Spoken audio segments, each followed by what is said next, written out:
Now, for more on this, we're being joined by Alan Burstein from California as a visiting assistant professor of political science at University of California and a fellow at Israel Institute. Thank you so much for joining us on this broadcast. Thank you for having me. Now, to begin with, how do you assess the situation in Israel and also Prime Minister Benjamin Netanyahu's decision to halt the reform bill? I think the Prime Minister realized that he had no choice. There have sort of been, these protests have been growing over the last 3 months, and there's always been this threat that the economy can actually come to a halt, or that the military people will stop showing up for reserve duty. And after firing Yoav Gallant in a move that he thought would just go over smoothly, the situation really got out of control really fast. The General Federation of Workers declared a general strike. A bunch of city council leaders decided they were going on hunger strike. Universities shut down. The airport shut down. And he really had no choice in the matter other than to find a way to at least halt the situation in order to try to calm things down. So I agree with what some of the protesters were saying in the segment you just showed. This is an attempt to stall in order to possibly come back stronger. But he really was pushed into a corner. He did not want to do this, but he had no choice at this time. Right, absolutely. In fact, I was just going to come to that they do say that there is no victory at all, and this is just him buying more time for himself to come back stronger. How likely do you think that is, and what can we expect going forward?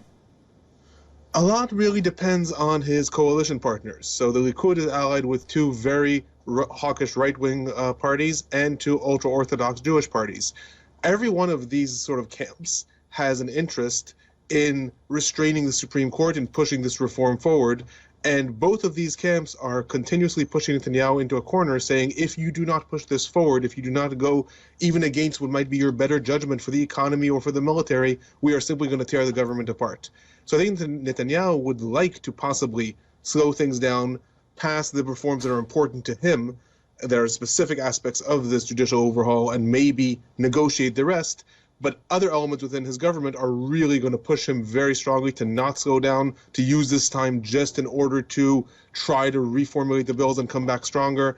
And I think it's going to be up to him to try to balance out, on the one hand, that pressure within his government, on the other hand, trying very much to not, again, push the system into a spiral like we saw happen this past weekend, which I think very much surprised him. Absolutely. Now, this has, of course, highlighted the cracks within the coalition as well. At this point, how do you think the coalition is placed? So everyone in the coalition is very, very closely allied on the one hand. On the other hand, they also see that this is their moment sort of to strike. This is the strongest that his coalition partners have ever been. The ultra-Orthodox parties have never been in such a strong position to demand pushing forth sort of constitutional arrangements in order to benefit their constituency.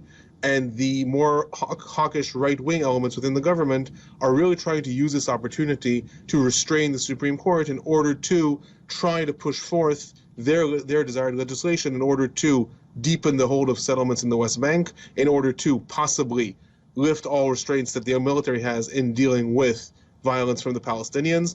So everyone is really, on the one hand, closely allied within the coalition. On the other hand, they sense that if they don't get what they want now, they may not get another opportunity. So they're really all pushing more and more. And we saw this when Netanyahu wanted to actually announce the halt in the reform already in the morning, but it took another 8 hours of negotiating with the different coalition partners, making backroom deals and promising each one of them something in order to make sure they would not tear the government apart if he just halted the situation.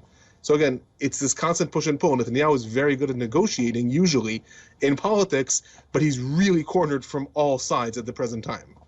All right. Well, Professor Burstein, thank you so much for joining us on this broadcast with your insights on this. Thank you very much. WION is now available in your country. Download the app now. Get all the news on the move.